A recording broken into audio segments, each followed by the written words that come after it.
Et oui les amis, ce personnage de bande dessinée existe aussi dans la réalité. Puisque lui, c'est moi et moi, c'est lui. Dans les deux sens, c'est Toto. Et à travers cette vidéo, je compte vous faire partager mon univers. Yaola Naima dans cette nouvelle vidéo hors série numéro 44. Comment allez-vous les amis? Voici donc cette seconde partie des Slave One pour figurine 3.75 qui se terminait avec ce Slave One de 2002-2004. Hasbro avait reconquis l'âme de tous les fans de Joujou, dont moi bien sûr avec ce nouveau modèle de Slave One, jusqu'à ce qu'en 2008 arrive The Big Millennium Falcon et les Big TIE Fighter en 2009. Là, c'est la stupeur et Hasbro nous sert un superbe plateau avec l'inattendu Ultimate Slave One de Jango Fett, mais appartenant dorénavant au jeune Boba Fett. Et quelle surprise de taille, je ne vous le fais pas dire. Pourquoi?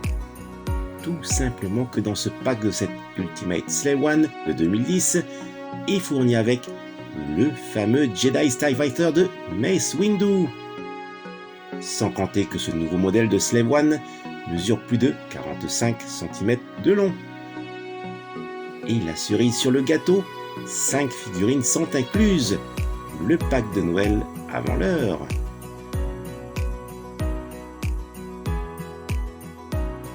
Et la comparaison avec celui de 2002 sera des plus époustouflantes, je vous le garantis.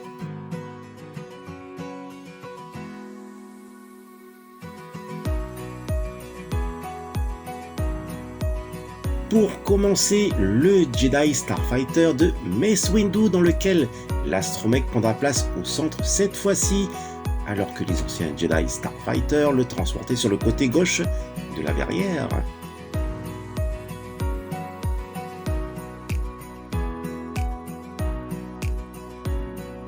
De ce côté, les 5 figurines tirées de l'excellente série animée The Clone Wars.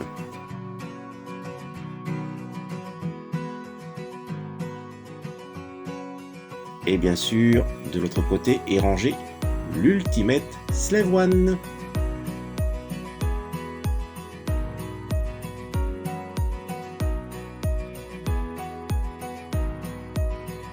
Les amis, je vous présente l'Ultimate Slave One. Regardez comme il s'impose près de la version 2002.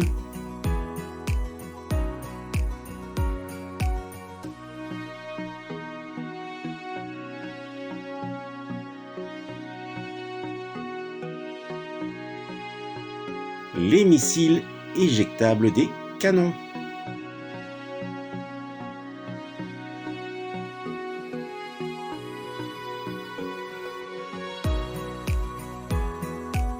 La verrière s'ouvre cette fois-ci par le nez de l'appareil. Ici, un emplacement pour ranger rapidement de la cargaison.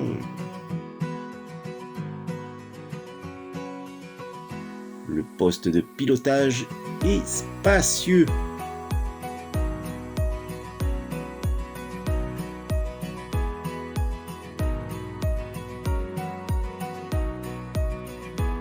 Le panneau côté gauche s'ouvre comme un coffre pour accéder à la cabine, ce qui manquait à la version 2002. Et c'est un petit clin d'œil au Slave One de 1981, d'autant plus qu'il est possible de placer au moins 6 figurines.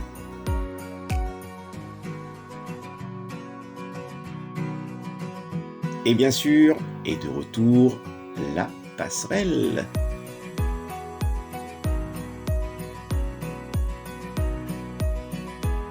La queue du vaisseau contient une trappe dans laquelle est dissimulé un conteneur et dont la partie du haut est opaque, permettant de voir son contenu.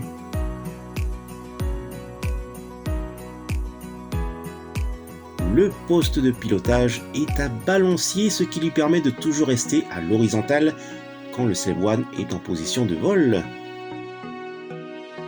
Et tout comme lors de l'atterrissage.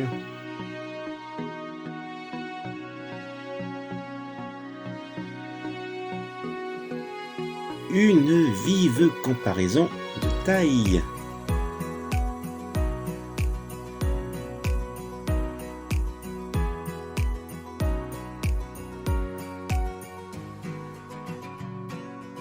Sans commentaire.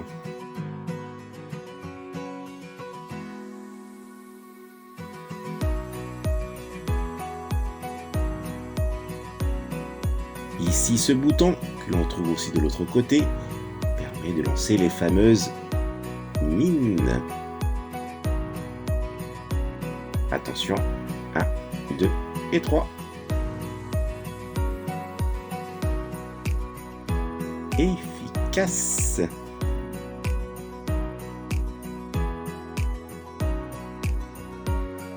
Maintenant, autour des canons lance-missiles situés sur la queue. Attention, 1, 2 et 3.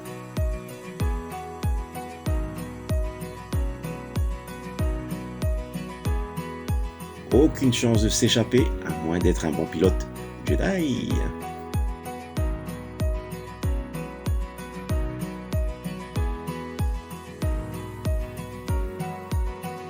Le dessous de l'appareil est très bien détaillé.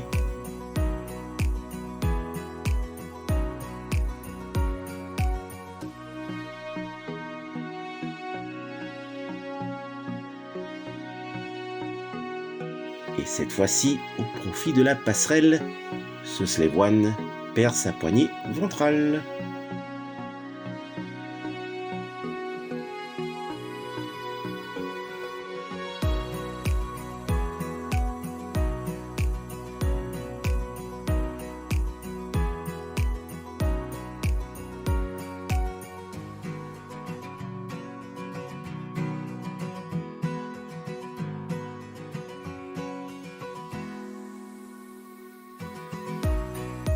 Voici une vive comparaison de l'aile.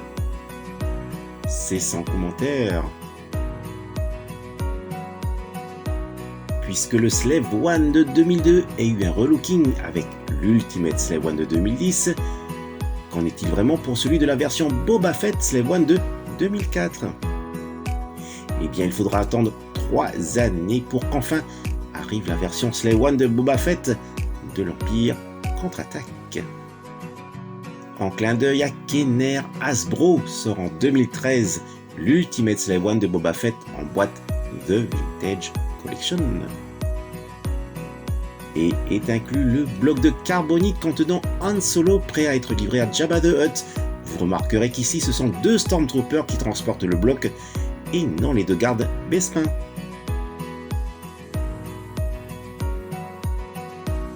Déjà, rien qu'en voyant le repaint aux couleurs de Boba Fett, ce joujou est puissant.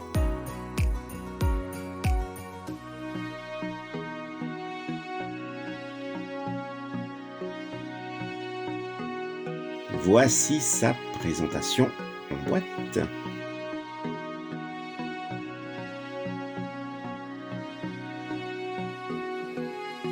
Le déballage. Eh bien, tout est à assembler.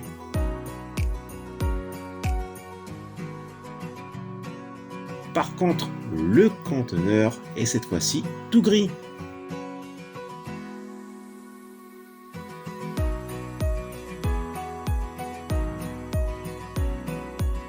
Regardez comme le paint est très réussi pour un joujou.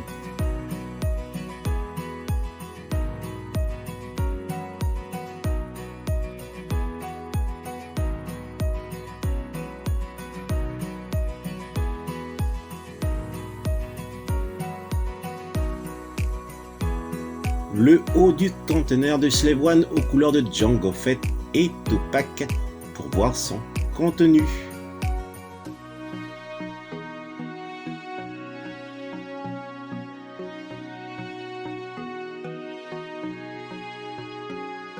Tandis que pour celui de Boba Fett, c'est rien à déclarer.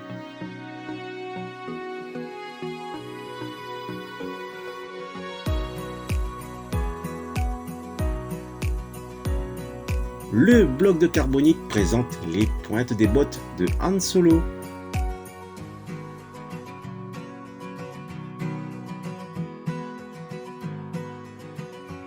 Un emplacement en soute, mais en classe business.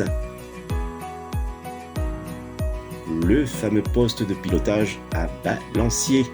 Voilà, se termine cette deuxième partie sur 4 de la vidéo hors série sur le Slave One pour 3.75. Maururu de l'avoir visionné jusqu'au bout. Maururu si vous aimez cette vidéo en mettant un fulgureux pouce levé et si vous vous abonnez à ma chaîne. Surtout, prenez soin de vous et je vous dis, telle est la voie. Allez, nana!